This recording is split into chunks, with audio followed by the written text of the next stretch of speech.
Everyone, welcome back to my channel. आज के इस वीडियो की टॉपिक में पुरानी मटके को किस तरीके से गार्डनिंग में यूज़ कर सकते हैं, इस वीडियो में आपके साथ शेयर करूंगी। घर पर वेस्ट पुरानी मटके पड़े हुए होते हैं, उससे आप गार्डनिंग में इस तरीके से कॉर्नर स्टैंड प्लांटर्स बना सकते हैं। देखने में बहुत ज़्यादा खूबसूरत दिखाई देती है। चाहे आप गार्डनिंग में यूज़ कीजिए या फिर रूम की कॉर्नर में यूज़ कीजिए, देखने में बहुत ज़्यादा खूबसूरत दिखाई देगी। आप भी अगर कोशिश करते हैं तो इस तरीके से प्लांटर्स को बहुत आसान तरीके से आप अपने घर पर ही तैयार कर सकते हैं। इस तरीके से स्टैंड प्लांटर्स बनाने के लिए हमें किन किन चीज़ों की ज़रूरत पड़ेगी। सबसे पहले इस तरीके से पुरानी मटके लेना होगा। यहाँ पे देख सकते हैं ये काफ़ी पुराना है, आप चाहे तो नया मटका भी ले सकते हैं। मटका कुछ इस तरीके से है, छोटा बड़ा साइज आप अपने हिसाब से ले सकते हैं। उसके बाद नीचे बास्केट रखिए, उसके ऊपर इस तरीके से रखिए। मटके के नीचे बैलेंस नहीं होती है, इसके लिए नीचे बास्केट के ऊपर ही रखना चाहिए। दूसरा और एक बास्केट लेना है, ऊपर की ओर रखना है। इस तरीके से चॉक की मदद से मार्किंग करना है। मटके को कट करने से पहले इस तरीके से अगर मार्किंग करेंगे तो बहुत अच्छा से और सफाई के साथ कट कर पाएंगे। आप चाहे तो मटके को इस तरीके से आरी की मदद से भी कट कर सकते हैं। थोड़ी सी टाइम लग सकती है लेकिन हो जाएगी, या फिर इस तरीके से मशीन से भी कट कर सकते हैं। बहुत सफाई के साथ कट होती है। आप अगर खुद से नहीं कर पाते हैं, किसी से हेल्प लेके भी अगर इस तरीके से कट करते हैं तो बहुत आसानी से इस मटके को कट कर पाएंगे। देखिए फ्रेंड, यहाँ पर मशीन से बहुत आसानी से और बहुत सफाई के साथ कट हो जाती है। मटके को दो हिस्से में इस तरीके से कट करके निकालना होगा। मटके को अच्छा से क्लीन कर लेते हैं। देखिए फ्रेंड, यहाँ पर अच्छा से मैंने मटके को क्लीन कर चुकी हूँ। दोनों हिस्सा इस तरीके से कट करके अलग किए हैं। इसी तरीके से ही करना होगा। दोबारा इस मटके को इस तरीके से पलटाइए। बीच में जो सेंटर पॉइंट है इस तरीके से दोबारा चॉक की मदद से मार्किंग कीजिए। बीच में हमें एक बड़ा होल बनाना है, उसके चारों तरफ 4 होल्स बनाना है। जो 4 होल्स होगा वो ड्रेनेज होल होगा। आप चाहे तो 2 होल्स बना सकते हैं। बाकी जो 4 होल्स बनेंगे उसे आप छोटा रख सकते हैं, लेकिन सेंटर होल को थोड़ा सा बड़ा ही रखना है। आप चाहे तो ड्रिल की मदद से बहुत आसानी से इस तरीके से होल्स कर सकते हैं, या फिर कील हथौड़ी की मदद से भी कर पाएंगे। इसी तरीके से आपको होल्स बनाना होगा। काफी सारे मटका अगर आपके पास इसी तरीके से घर पे पड़ा हुआ होगा, इसके ऊपर आप कलर आर्ट करके डायरेक्ट इस तरीके से भी मटके को गार्डनिंग में यूज किया जा सकता है। देखने में भी बहुत ज्यादा खूबसूरत दिखाई देती है। आप चाहे तो पुरानी मटके को इसी तरीके से भी यूज कर सकते हैं। लेकिन फ्रेंड, हमें स्टैंड प्लांटर्स बनाना है तो उसके लिए मैं इस तरीके से नीचे प्लास्टिक बिछाई हूँ ताकि हमें निकालने में आसान हो। मटके को कट करने के बाद ऊपरी हिस्सा जो हमने कट किए थे सबसे पहले नीचे इस तरीके से रखना है। देख सकते हैं मटके के अलावा इस तरीके से लोहे की टुकड़े की जरूरत पड़ेगी। उसके अलावा इस तरीके से प्लास्टिक पाइप जो घर पर होता है बहुत आसानी से मिल जाती है। अगर आपके पास नहीं है तो मार्केट से भी ले सकते हैं, बहुत आसानी से मिल जाएगी। देखिए इसकी लंबाई आप देख सकते हैं। आप अगर कम करना चाहेंगे तो भी छोटा ले सकते हैं। प्लांटर्स की लंबाई छोटा बड़ा आप अपने हिसाब से बना सकते हैं। मैंने कुछ इस तरीके से लंबाई बनाई हूँ। आप अगर छोटा बनाना चाहे तो भी कर सकते हैं। पाइप जितना बड़ा साइज का होगा उससे 1 इंच बड़ा साइज लोहे की टुकड़ा होना चाहिए। उसके बाद कुछ इस तरीके से सैंड और सीमेंट लेना होगा। मैंने यहाँ पर सीमेंट को 40% ली हूँ, सैंड जो है 50% ली हूँ। इसी तरीके से ही लेना है। पानी मिलाकर कुछ इस तरीके से आपको मिक्सर तैयार करना है। कुछ इस तरीके से मिक्सर होना चाहिए। यहाँ पे देखिए, जब ये मिक्सर अच्छा से बना लेंगे उसके बाद इस मटके के अंदर डालिए। मिक्सर से ऊपर तक आप इस तरीके से भर लीजिए।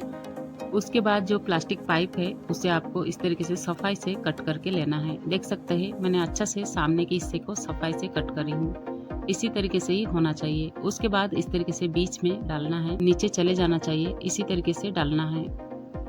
उसके बाद जो लोहे की टुकड़ा है इस तरीके से अंदर डालना है। लोहे की टुकड़ा भी नीचे तक चले जाना चाहिए। ऊपर की ओर 1 इंच लंबाई होना चाहिए।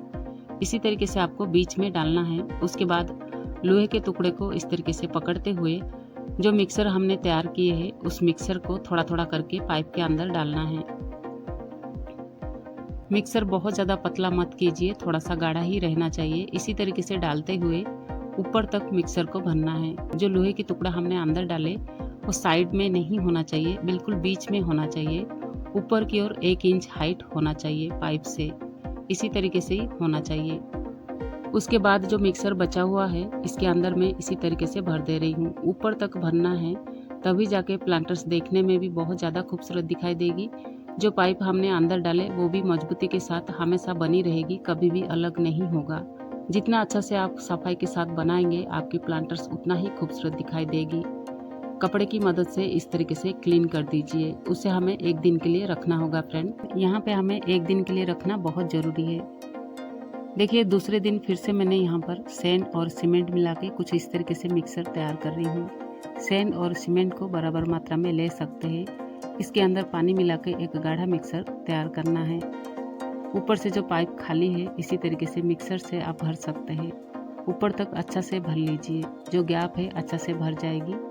उसके बाद इस मटके को लेना है। मटके के अंदर हमने होल्स बनाए थे। जो सेंटर में होल्स बनाए थे वो थोड़ी सी बड़ी बनाए थे। जब भी पाइप के ऊपर इस तरीके से रखते हैं, जो पाइप के अंदर हमने लोहे को डाले थे वो लोहा ऊपर की ओर आ जाना चाहिए, उसके साथ पकड़ बनी रहे, इसलिए हमने बीच की सेंटर होल्स को बड़ा बनाए थे। इसी तरीके से घुमाते हुए पाइप के ऊपर रखना है। मटके को जब भी पाइप के ऊपर रखेंगे लोहा कुछ इस तरीके से बाहर की ओर दिखाई देगी। देख सकते हैं मटके के अंदर बाहर की ओर इस तरीके से 1 इंच निकलना चाहिए, तभी जाके ये पकड़ अच्छा से मजबूती के साथ बनी रहती है। कम से कम 1 से 2 इंच हाइट इस तरीके से मिक्सर से आपको कवर करना है। अंदर की ओर जब इस तरीके से हम मिक्सर लगाते हैं तो पकड़ अच्छा से मजबूती के साथ बनी रहती है। कभी भी पाइप से ये मटका अलग नहीं होती है। ये जब सूख के अच्छा से स्ट्रॉन्ग हो जाती है तो बहुत अच्छा से मजबूती के साथ पकड़ बनी रहेगी। इसी तरीके से ही करना होगा। आप जब भी इस तरीके से प्लांटर्स बनाएंगे इन सब बातों को जरूर ध्यान में रखिए। इसलिए फ्रेंड पाइप के अंदर लोहा डालना बहुत ज़रूरी है। उसके बाद इस तरह से कील लेना है या फिर नोकीली चीज़ लेके अगर मटके की नीचे की ओर इस तरीके से उस होल्स में अगर डालेंगे तो ये ड्रेमेज होल पूरी तरह से खुल जाएगी।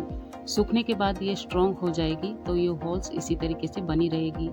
हमें यहाँ पे प्लांट्स लगाना है तो यहाँ पर ड्रेमेज होल होना भी बहुत ज़रूरी है। इसी तरीके से ही होना चाहिए। उसके बाद मैंने यहाँ पर सिर्फ सीमेंट ली हूँ। सीमेंट में पानी मिला के गाढ़ा मिक्सर तैयार करके इस तरीके से फिनिशिंग कर रही हूँ। आप भी चाहे कर सकते हैं। प्लांटर्स को जितना अच्छा से आप फिनिशिंग टच देंगे उतना ही खूबसूरती के साथ बन के तैयार होती है। जब भी इस तरीके से सीमेंट क्राफ्टिंग वगैरह करेंगे तो इसके ऊपर धूप नहीं पड़ना चाहिए जब तक बन के पूरी तरह से रेडी ना हो जाए। हो सके तो बार बार इसे पानी से स्ट्रॉन्ग कर सकते हैं। इसी तरीके से जब बन जाए इसे हमें एक दिन के लिए रखना होगा। तो देखिए फ्रेंड दूसरे दिन ये अच्छा से सूख चुका है। यहाँ पे हमें पानी डालना है। सीमेंट क्राफ्टिंग में जितना अच्छा से आप बार बार पानी डालेंगे ये बहुत अच्छा से स्ट्रॉन्ग बनती है। इसके बाद यहाँ पे हमें कलर पेंट करना है, लेकिन सबसे पहले वाइट कलर करना चाहिए। पहला कोटिंग अगर वाइट करते हैं इसके ऊपर जो भी कलर पेंट करेंगे, जैसा भी कलर पेंट करेंगे वो बहुत ज़्यादा खूबसूरत दिखाई देती है। इसलिए हमेशा कोशिश करें सबसे पहले वाइट कलर ही करना चाहिए। जैसे कि फ्रेंड यहाँ पर मैंने वॉल पेंट कर रही हूँ जो कि हमारे घर पर होती है। ये वाटरप्रूफ भी है, आप भी चाहे इस तरीके से कर सकते हैं। कुछ इस तरीके से दिखाई देगी, देखने में भी बहुत ज़्यादा फिनिशिंग दिखाई देगी।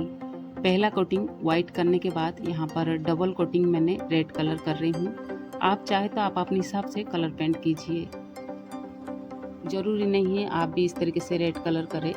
आप अपनी मनपसंद के हिसाब से कलर पेंट कर सकते हैं।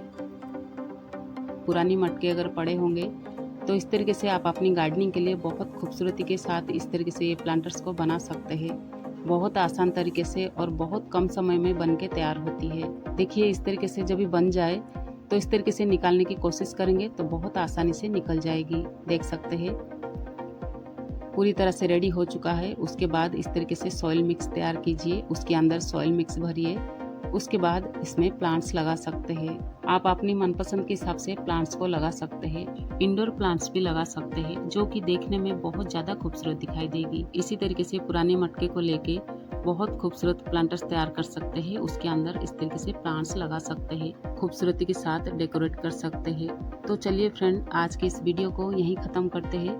वीडियो पसंद आए लाइक ज़रूर कीजिए। चैनल पर पहली बार होंगे सब्सक्राइब करना ना भूलिए। अगर आपके मन में कहीं पर भी डाउट्स है तो कमेंट करके मुझे पूछ सकते हैं।